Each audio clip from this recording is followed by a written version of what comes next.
di sini saya akan menjelaskan tentang pengertian kebijakan kesehatan.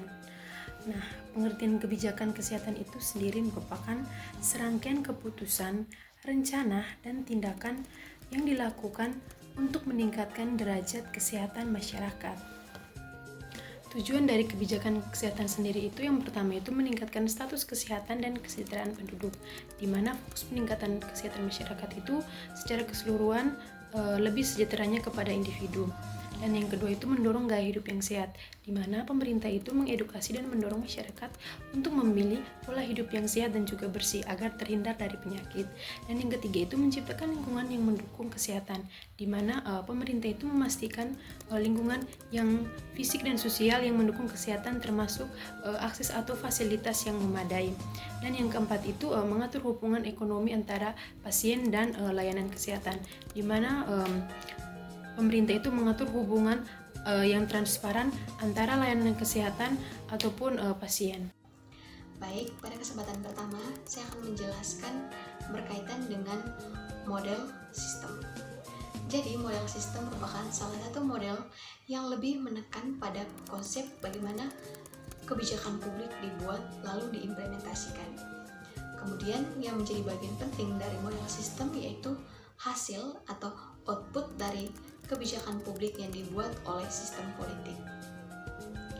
Tentunya dalam pelaksanaan model sistem ini ada beberapa komponen-komponen yang saling berinteraksi di dalam proses perumusan kebijakan publik. Jadi berkaitan dengan proses perumusan kebijakan yang termasuk ke dalam bagian dari input ini yaitu berkaitan dengan apa yang menjadi kebutuhan masyarakat. Yang kedua berupa tuntutan politik, dan yang ketiga itu berkaitan dengan sumber daya. Kemudian komponen yang kedua itu ada proses. Ketika komponen input sudah dijalankan, maka masuklah pada komponen proses. Komponen proses ini berkaitan dengan proses pengumpulan informasi mulai dari data, kemudian pengambilan keputusan kira-kira dari apa yang menjadi masalah dari masyarakat ini, kira-kira kebijakan yang harus dijalankan atau dibuat itu apa. Jadi di komponen proses ini selain pengambilan keputusan juga adanya perumusan kebijakan baru. Kemudian setelah kebijakan baru dibuat atau dibentuk, maka langkah selanjutnya yaitu implementasikan kebijakan baru tersebut di masyarakat. Kemudian komponen yang ketiga itu ada output. Output ini berkaitan dengan hasil. Jadi setelah kebijakan baru tersebut diimplementasikan, kira-kira hasil dari kebijakan baru tersebut bagaimana? Apakah efektif atau apakah kebijakan tersebut berdampak positif atau berdampak negatif pada kehidupan masyarakat? Kemudian yang keempat itu ada feedback. Feedback ini berkaitan dengan umpan balik, yaitu adanya evaluasi dan juga penilaian dari kebijakan baru yang telah dibuat atau telah dibentuk. Di sini adanya penilaian dari masyarakat juga kepada pemerintahan terkait kebijakan baru yang telah dibuat dan Contoh model sistem yang telah ditetapkan atau telah dijalankan di Indonesia yaitu kebijakan program pemberian vaksin COVID-19, di mana program kebijakan publik ini dia melibatkan 4 komponen penting tadi. Yang pertama itu input dari kebijakan program pemberian vaksin COVID-19. Yang menjadi input di sini yaitu masyarakat memberikan masukan bahwa mereka membutuhkan perlindungan dari COVID-19. Kemudian tuntutan dari politik juga untuk meningkatkan kualitas pelayanan kesehatan yang ada di Indonesia. Kemudian berkaitan dengan sumber daya itu berkaitan dengan ketersediaan vaksin dan juga tenaga kesehatan. Setelah komponen input dilewatkan, maka masuklah pada komponen yang kedua yaitu proses. Di sini berupa pengambilan keputusan. Tentunya hal ini berkaitan dengan data-data yang akurat. Setelah selesai pengambilan keputusan, maka terjadilah atau pembentukan kebijakan baru. Kira-kira dari permasalahan yang disampaikan oleh masyarakat tadi, kebijakan yang cocok atau kebijakan yang efektif ditetapkan itu seperti apa? Maka terbentuklah kebijakan program pemberian vaksin COVID-19. Kemudian setelah kebijakan baru ini dibuat atau dibentuk, maka kebijakan tersebut harus disahkan, lalu diimplementasikan di masyarakat. Kemudian yang ketiga tadi itu ada output. Output ini berkaitan dengan hasil. Tentunya setelah kebijakan publik ini dibuat atau disahkan, sampai saat ini juga kita bisa merasakan hasil dari kebijakan ini, yaitu penurunan kasus COVID-19, dan yang kedua, masyarakat semakin percaya kepada pelayanan kesehatan yang ada di Indonesia. Kemudian yang keempat itu berkaitan dengan feedback. Feedback ini berkaitan dengan evaluasi dan juga penilaian terkait kebijakan ini yang telah dibuat, bagaimana penilaian dari masyarakat kepada pemerintahan. Jadi kesimpulan dari saya, kebijakan publik berkaitan dengan program pemberian vaksin COVID-19 merupakan salah satu kebijakan yang sangat efektif dan berdampak positif bagi kehidupan masyarakat. Dan kebijakan ini tentunya dia melibatkan 4 komponen penting tadi, ada input, proses, output, dan juga feedback.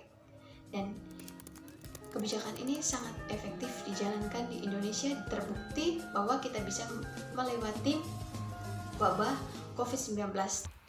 Baik, yang berikutnya saya akan menjelaskan tentang model kelompok. Model kelompok ini menjelaskan bahwa kelompok-kelompok di masyarakat memiliki peran penting dalam membentuk keputusan politik dengan berinteraksi dengan pemerintah.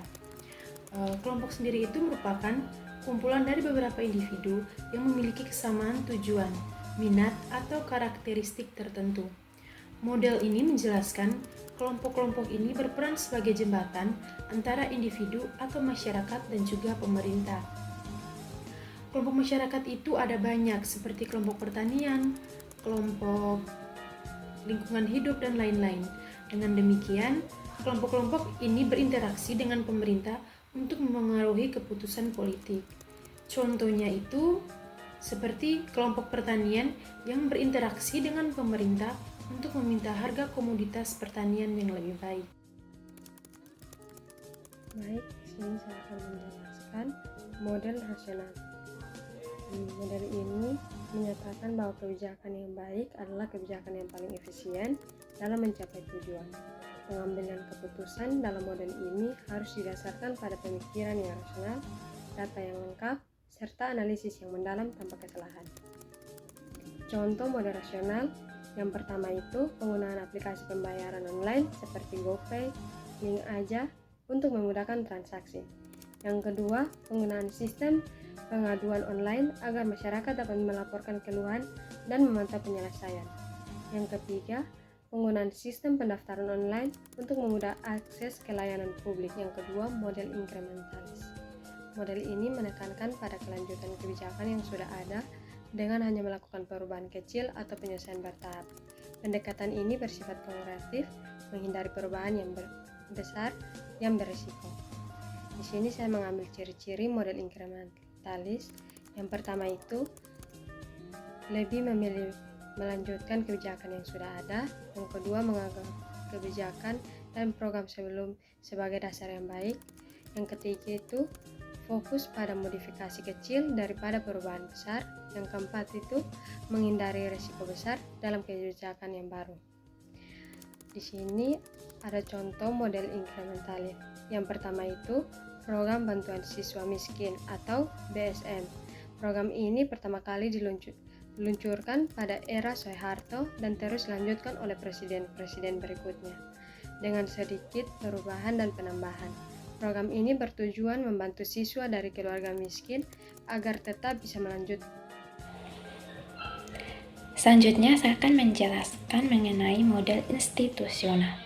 Model institusional merupakan model yang menekankan pentingnya peran lembaga pemerintahan dalam membuat kebijakan publik, di mana kebijakan publik tidak bisa dibuat dan dilaksanakan tanpa lembaga pemerintahan. Lembaga pemerintahan itu seperti presiden, parlemen, dan birokrasi yang memiliki peran penting dalam membuat dan melaksanakan kebijakan publik. Selanjutnya, kebijakan publik juga harus disesuaikan dengan struktur, prosedur, dan juga kepentingan lembaga pemerintahan yang ada. Hal ini dilakukan dengan tujuan agar kebijakan tersebut bisa diimplementasikan secara efektif, efisien, dan mendapat dukungan yang luas dari lembaga pemerintahan. Selanjutnya, contoh dari model institusional. Contohnya, Presiden ingin membuat kebijakan baru dalam bidang pendidikan. Namun, kebijakan tersebut harus disetujui terlebih dahulu oleh parlemen dan dalam implementasinya akan dilakukan oleh Kementerian Pendidikan. Nah, dari contoh tersebut kita bisa melihat pentingnya peran lembaga, di mana tanpa peran dari Presiden, Parlemen, dan juga Kementerian Pendidikan, kebijakan tersebut tidak akan bisa dibuat dan dilaksanakan.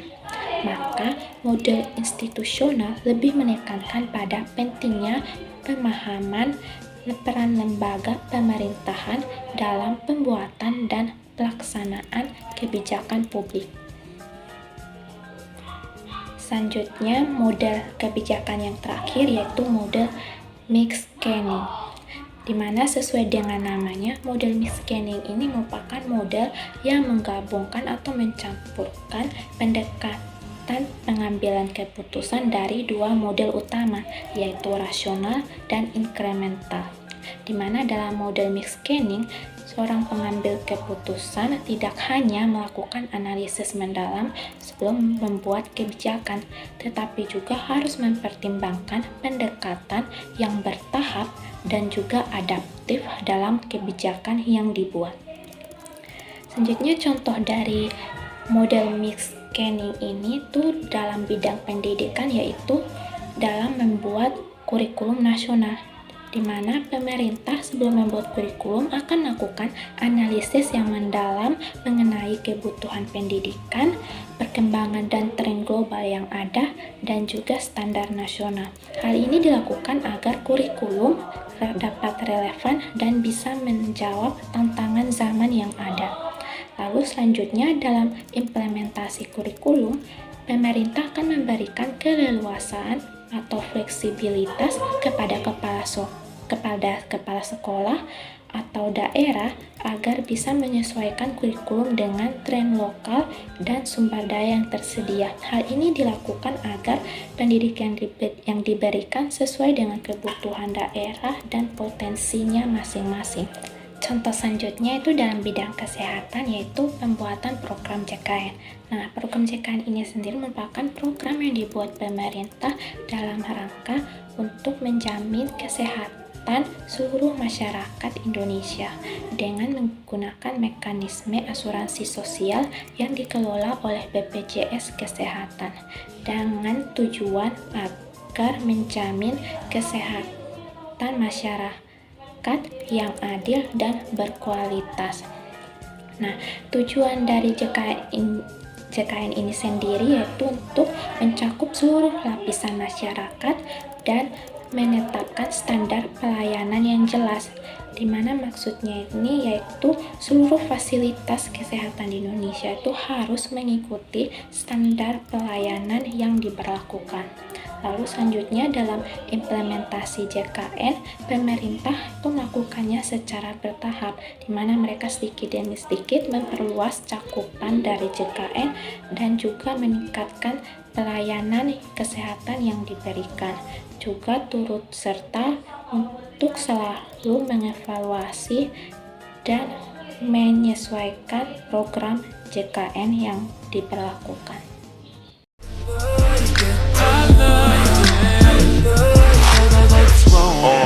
Pull your panties down from under you.